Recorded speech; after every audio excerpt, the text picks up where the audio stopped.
আমরা কোথাও ঘুরতে যাই বিনোদনের জন্য, পরিবারের সবাইকে সময় দেওয়ার জন্য, কিছুটা সময় আনন্দে কাটানোর জন্য। কিন্তু একই পরিবারের 7টা মানুষ আজকে কতটা বিপদে পড়ে গেছে। তাহলে এই বর্ষার দিনে কোথাও ঘুরতেও যাওয়া অনেক রিস্ক। আর এখানে সবাই চাইছে ওদের বাঁচাতে, কিন্তু লাস্ট পর্যন্ত ঠিক কী হয় পুরো ভিডিওটা দেখলেই তোমরা বুঝতে পারবে। মানে এই ঘটনাটা দেখলে গা শুধু শিউরে উঠছে বারবার, যে কতটা পরিমাণে বিপদে পড়ে গেছে সবাই।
হঠাৎ করে এরকম বান চলে আসবে পরিবারের কেউই কিন্তু জানতো না।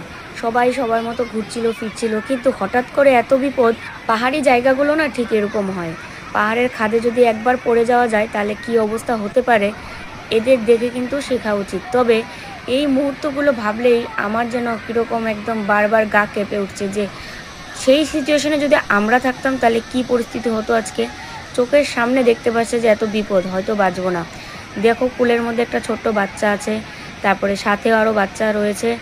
একটা শুধুমাত্র পুরুষ মানুষ, দুটো পুরুষ মানুষ, সাথে মহিলা কতগুলো মানুষ। আর একদম মাঝ বরাবর দাঁড়িয়ে আছে, যে দেখো কোলের মধ্যে একটা ছোট্ট বাচ্চা। মানে এগুলো দেখলে এত খারাপ লাগছে যে আমরা যদি সেই সময় থাকতাম তাহলে কি পরিস্থিতি হতো। আর একেবারে মাঝখানে দাঁড়িয়েছিল জলের ব্যাগ, মানে সময় যত যাচ্ছে বাড়ছিল, সময় যত যাচ্ছে তত বাড়ছিল। মানে এই যে জলের ব্যাগটা, এটা কিন্তু একটা নদী। আর আমরা সবাই জানি যে পাহাড় থেকে কিন্তু নদীর সৃষ্টি। তাহলে এটা আস্তে আস্তে আরও কিন্তু বাড়তে থাকবে এই জলের ব্যাগটা, কারণ প্রচুর বৃষ্টি হওয়ার কারণে পাহাড়ে ঠিক এইভাবে কিন্তু ঢল নামে, এবং সেটাই কিন্তু আস্তে আস্তে নদীতে চলে আসে, এবং নদীর জল কিন্তু এত বাড়তে থাকে।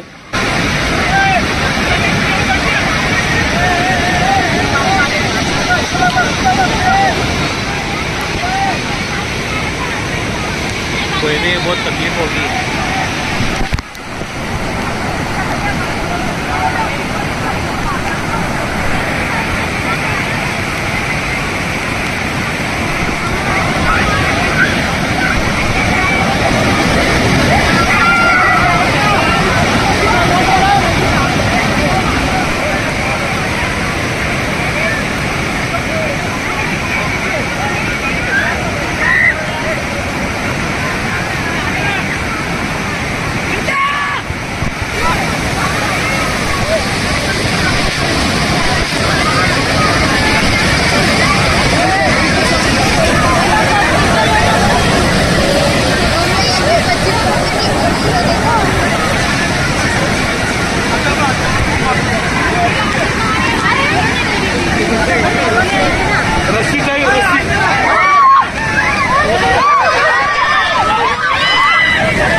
ভেসে গেল পরিবারের 7-7টা মানুষ চোখের সামনে। কারো কিছু করার আর কিন্তু ক্ষমতা থাকলো না। প্রকৃতির কাছে মানুষ কতটা অসহায়, তাই না বন্ধুরা?